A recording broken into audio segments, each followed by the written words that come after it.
Yo YouTube, j'espère que vous allez tous très bien et aujourd'hui nous parlerons de la nouvelle souris de la marque Zolux, la M800 Pro. Elle est effectivement nouvelle de cette année mais il s'agit donc en fait d'une amélioration de leur M800 déjà existante. La seule différence entre ces deux modèles étant l'amélioration de son capteur ainsi que la correction de la latence des clics principaux. Vous connaissez d'ailleurs peut-être déjà cette souris car elle a fait pas mal de bruit à sa sortie en fait car c'est clairement l'une des meilleures recommandations de souris sans fil à petit prix. En effet donc cette souris est disponible sur Amazon au prix de 50 € mais actuellement même à 47,50 € car il y a un coupon de 5% disponible. Si elle t'intéresse je mettrai d'ailleurs mon lien affilié dans la description qui fait donc que je gagnerai un petit pourcentage sur l'achat. D'ailleurs pour ce prix vous obtenez même un mini tapis de souris en tissu basique que vous pouvez peut-être offrir à un membre de votre famille ou un ami par exemple. Ce n'est pas forcément utile pour jouer au vu de sa taille mais c'est une petite touche originale je trouve. D'ailleurs si toi aussi tu veux rajouter ta petite touche à la vidéo, tu peux lâcher un petit pouce bleu sous la vidéo qui m'aide beaucoup au référencement ainsi qu'à t'abonner si le contenu te plaît. Merci à toi. Je vous indique également que la marque a accepté de m'envoyer de la souris pour que je puisse la review donc en vidéo et je tiens donc à les remercier pour cela. Cependant comme d'habitude cela n'influencera pas mon avis durant cette review et ils m'ont demandé également de la comparer à la Viper V2 Pro, ce que je ferai donc à plusieurs reprises dans la vidéo. Avant de vraiment débuter, on commencera d'ailleurs par la forme pour changer un peu d'habitude et je vais me présenter aussi brièvement.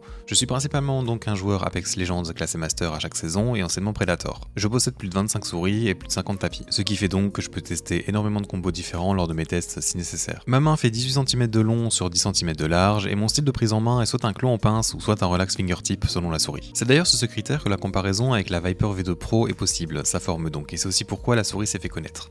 En gros et basiquement, la forme est un entre-deux entre la Viper classique et la Viper Mini. C'est-à-dire en fait qu'elle est quand même bien moins large que la Viper classique, mais un peu plus que la Mini. Et un poil moins longue que la classique encore une fois, mais un poil plus longue que la Mini. Elle donne donc cette impression d'être moins plate que la Viper V2 Pro malgré que les trois souris ont quasiment la même hauteur. Personnellement, cet entre-deux marche parfaitement avec ma morphologie et mon style de prise en main. Cela pourrait convenir notamment aux gens trouvant la Viper trop plate ou trop large justement. Car n'oubliez pas, la forme est un élément très important d'une souris et l'emporte sur la plupart des autres éléments à partir du moment où vous avez un minimum pour certains critères. Quand je veux prendre la souris en fait, j'ai vraiment mes deux doigts qui viennent s'emboîter dans les formes de la souris et je peux donc en tirer de très bonnes performances. C'est clairement un très bon point pour elle du coup.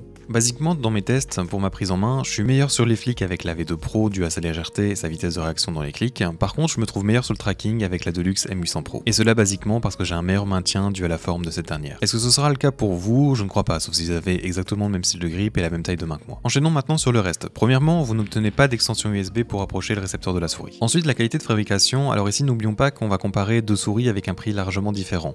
On a 50 contre 160 ici, donc pour plus de 100 € de différence, j'avoue que je m'attends à une nette différence. C'est partiellement le cas je dirais. Lors de mes tests de pression un peu partout sur les deux souris, la Viper V2 Pro semble solide et robuste en tout point malgré ses 58 grammes, alors que la M800 Pro émet pas mal de craquements avec ses 72 grammes. C'est d'ailleurs le même poids au passage que la M800 classique. Cependant rien ne plie et le plastique semble solide quand même. Il y a pour ma copie un seul problème de qualité je dirais et il concerne son clic droit, qui n'est donc pas en contact constant avec le switch et émet donc un son ainsi qu'un ressenti quand je pose mon doigt dessus. Mais personnellement cela ne m'a pas trop dérangé car j'ai constamment en fait le doigt posé sur le clic quand je joue. Par contre si vous avez l'habitude de lever ce doigt par défaut et de le reposer constamment pour viser, ce genre de petits problèmes pourrait vous gêner je pense. Cependant il s'agit sûrement d'un défaut propre à ma copie et ce n'est pas le cas pour toutes, je dois cependant le signaler. Au niveau du revêtement il s'agit d'un simple plastique légèrement texturé comparable à celui de la Viper Mini par exemple, et sa petite particularité ici est en fait la texture qui est différente sur les côtés. Ça peut donc aider légèrement au maintien de la souris, ce qui me fait un peu penser à ce que Rocket a fait sur la Burst Pro notamment. Mais ici il s'agit du même type de plastique. Passons maintenant sous la souris, avec clairement son pire élément, qui sont ses patins. Je pensais à la base qu'ils avaient changé comparé à la classique, mais non, c'est juste en fait un film de protection sur les patins qui les rendait gris et non pas noirs. Mais une fois le plastique enlevé, ils deviennent noirs évidemment. Ce ne sont pas des bons patins, ils ne sont pas arrondis, et vous avez cette impression de gratter votre tapis en fait. J'ai pris la décision d'essayer de ne pas changer les patins de base de mes souris lors de mes tests, pour une meilleure objectivité pour mes reviews,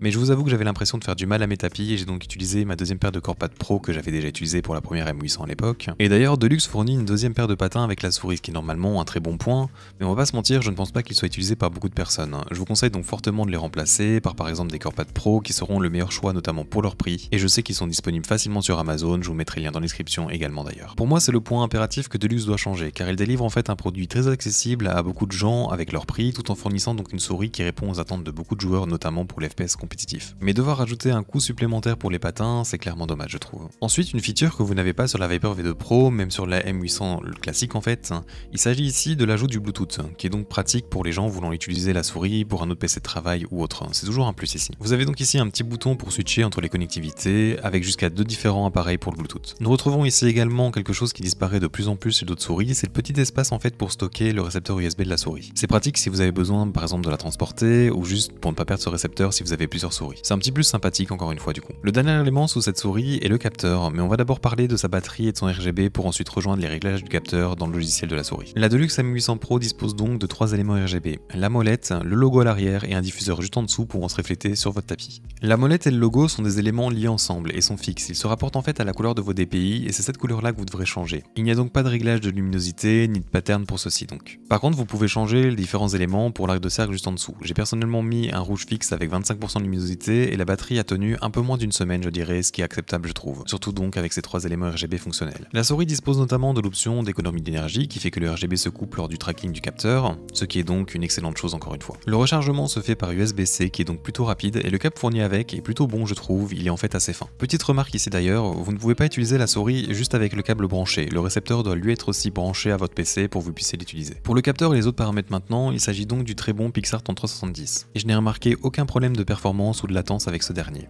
C'est d'ailleurs cet élément qui était upgrade comparé à la Deluxe M800 classique. La Viper V2 Pro dispose quant à elle un tout nouveau capteur dont elle a l'exclusivité d'ailleurs, et bien qu'il soit meilleur sur le papier, une fois en jeu la différence de vos performances ne se sentiront pas ou presque pas pour les plus sensibles d'entre vous à ce niveau. Ce 3370 donc est supérieur à celui de la Viper Mini ou la Deluxe classique car il apporte également le réglage du LOD. Je vous conseille d'ailleurs d'installer le logiciel car la souris arrive de base à 500 Hz de pooling rate et à 2 mm de LOD. Vous pourrez donc changer cela en 1000 Hz ainsi que 1 mm si vous préférez. Il n'y a par contre pas de réglage pour le debounce time des clics et je suppose que c'est à cause des problèmes qu'ils avaient eu sur leur premier modèle, dont on parlera plus tard d'ailleurs. Si tous les termes que je viens d'employer ne te disent rien, j'ai fait une vidéo qui les explique et je t'invite à aller la voir, le lien sera dans la description. Avant de clôturer cette partie, parlons d'un problème qui est assez bizarre je trouve et je ne sais pas trop si c'est lié au logiciel d'ailleurs, mais la valeur des DPI sont largement différentes de tous mes autres souris. Généralement je n'adapte jamais mes DPI d'une souris à une autre car s'il y a une déviation c'est souvent très léger. Cependant ici la différence est assez énorme, j'ai donc dû changer. J'avais d'ailleurs déjà eu ce problème avec la version classique.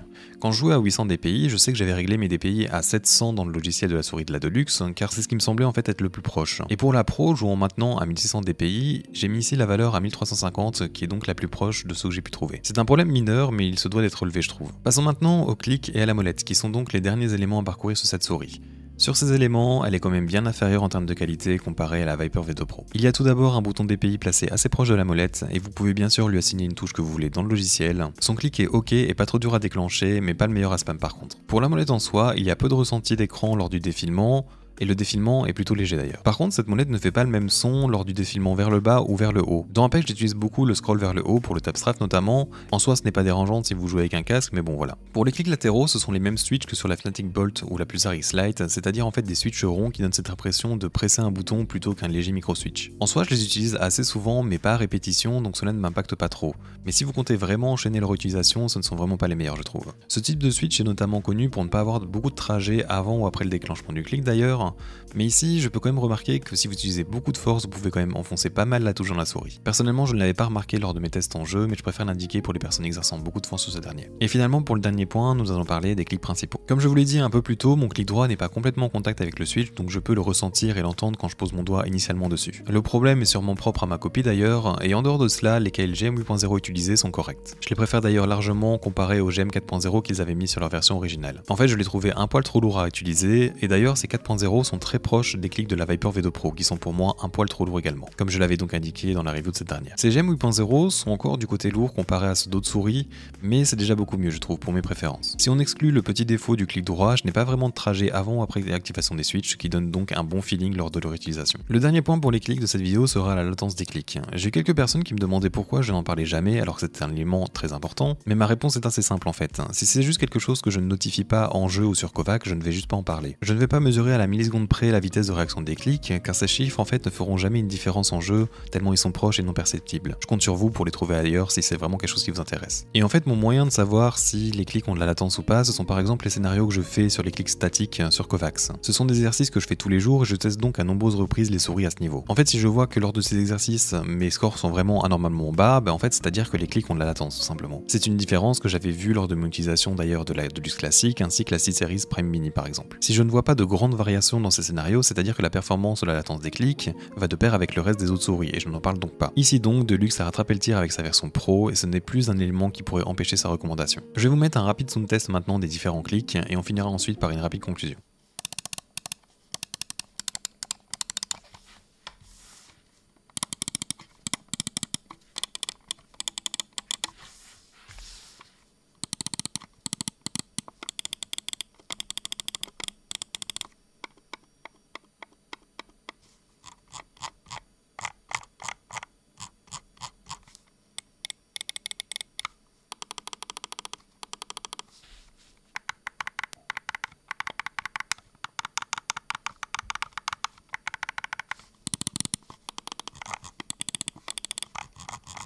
Bien, pour ma conclusion, c'est assez simple. Vous achetez ici une souris à moins de 50 €, donc déjà de base, ne vous attendez pas à avoir la souris la plus robuste et infaillible en termes de qualité. Cependant, tous les éléments inclus dans la souris, que ce soit le capteur et les clics, rivalisent complètement avec les souris premium qui valent 2 fois son prix. Le poids de 72 grammes me dérange un peu car il n'est pas le plus équilibré, mais nous avons ici une souris sans aucun trou et avec une bonne durée de vie de batterie ainsi que pas mal de RGB. Ce qui est donc finalement une très belle réussite de la part de Deluxe encore une fois. Si je le voulais vraiment d'ailleurs, je pourrais réduire ce poids de quelques grammes en enlevant le bouton DPI, le diffuseur ainsi que quelques vis. Et assez facilement d'ailleurs. Le fait qu'elle soit disponible sur Amazon fait que si elle ne vous plaît pas après un peu de temps de test, vous pouvez en fait la renvoyer. Et rien que pour cette raison, ça fait que je peux clairement la recommander sans problème et je vous mettrai d'ailleurs mon lien affilié dans la description si vous voulez me remercier pour la découverte. Si vous n'avez pas le budget ou juste que vous ne voulez pas mettre 100 € ou plus dans une souris, vous pouvez très bien rivaliser et être même au même niveau de performance au niveau de votre souris donc avec cette M800 Pro. Et cela pour la moitié de ce prix. Il me semble d'ailleurs que c'est la seule souris sans fil avec batterie dans cette tranche de prix. Les autres sont souvent à pile en fait. Et dernièrement, si vous êtes en train d'attendre une Razer Viper Mini sans fil, je pense qu'essayer la Deluxe M800 Pro peut clairement être quelque chose d'envisageable. Vous aurez d'ailleurs également un meilleur capteur avec un Hello déréglable. Voilà, c'est donc tout pour cette longue review et si tu veux me soutenir, n'hésite pas à lâcher un petit pouce bleu ainsi que l'abonnement comme d'habitude. Tu peux me suivre et me poser des questions sur Twitter également et je vais maintenant te passer un peu gameplay réalisé avec cette souris. J'espère donc te revoir dans un futur proche et à bientôt.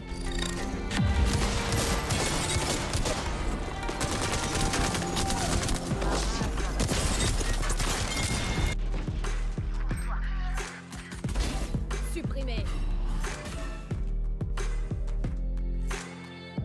Elle me voit du coup là, c'est ça ?